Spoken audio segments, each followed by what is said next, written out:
Good morning, I'm Michael Francis, and this is the very first episode of Informed and Happy, a new video series where I try to keep you informed and happy. Now I get it, news is divided and toxic as ever. It feels like simply staying up to date is a really easy way to inspire depression and an existential crisis. And I can tell you from personal experience, yes, it really is, it can be that bad. So it's easier just to tune it out, which I understand. I wish I could sometimes. I don't know why, but I can't. But I do think it's important to stay basically informed. I think democracy is this weird thing where it does require very little attention to do a mostly okay job, but if you do not nourish it with that minimum amount of attention, it'll create problems that will demand most all of your attention. If the state collapses, what are we going to do with all of these flags? Now, the goal of this project is to keep you up on the stories that matter, but always send you off with a reason for hope or happiness. And that's a real side of me. If I did not have hope that we can get through this, call it a natural adolescence. A nation doesn't really become an adult until its 500th birthday.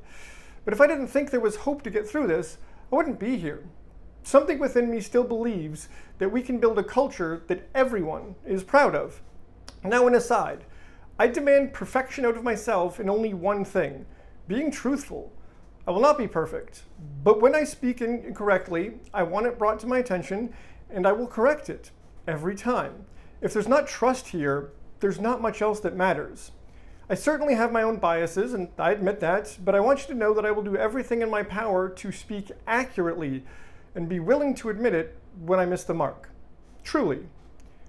I hope you enjoy the series. Today's Informed and Happy, an angry bomber boy, and polar bears. Because of how I get my news and how much I'm aware of, it's hard for me to tell how big a story is.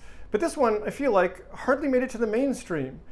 And that's really the craziest part of the story, that I don't think it was more than a headline for more than a few hours. Yesterday, a 49-year-old man from North Carolina parked his truck near the Library of Congress in D.C. When officers approached him, he said he had a bomb in his truck that he was threatening to detonate. Leading up to the contact with authorities, the man streamed live from Facebook, claiming that the, quote, revolution is on, that there were other patriots ready, and that the Senate Democrats were killing Americans. He demanded to speak to Joe Biden. President Biden presumably declined that interview request. The man was taken into custody without further incident. No bomb was found in the truck, but authorities said there were materials that could have been used to make a bomb, which seems odd to me. But did you hear about this story? And if not, isn't that fucking wild? That we're in a place in America where we have to evacuate some congressional structures in our nation's capital due to a bomb threat, and the nation is so desensitized to political polarization, we hardly notice. This is weird.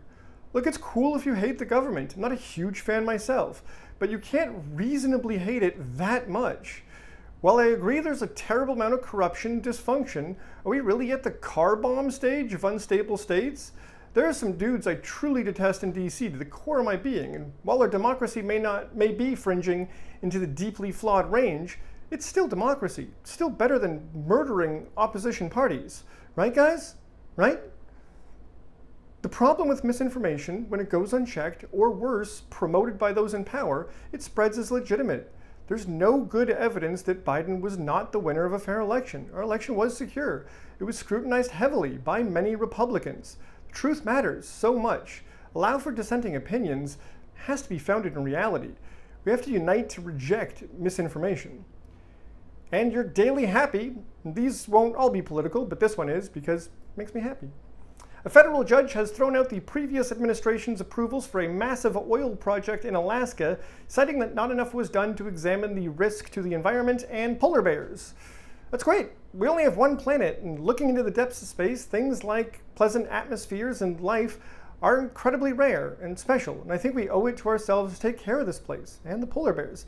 If you've seen her, she's beautiful. On dark nights, she provides a hell of a seat to gaze out the rest of existence. It's a big win. Kindness wins. Tell your friends.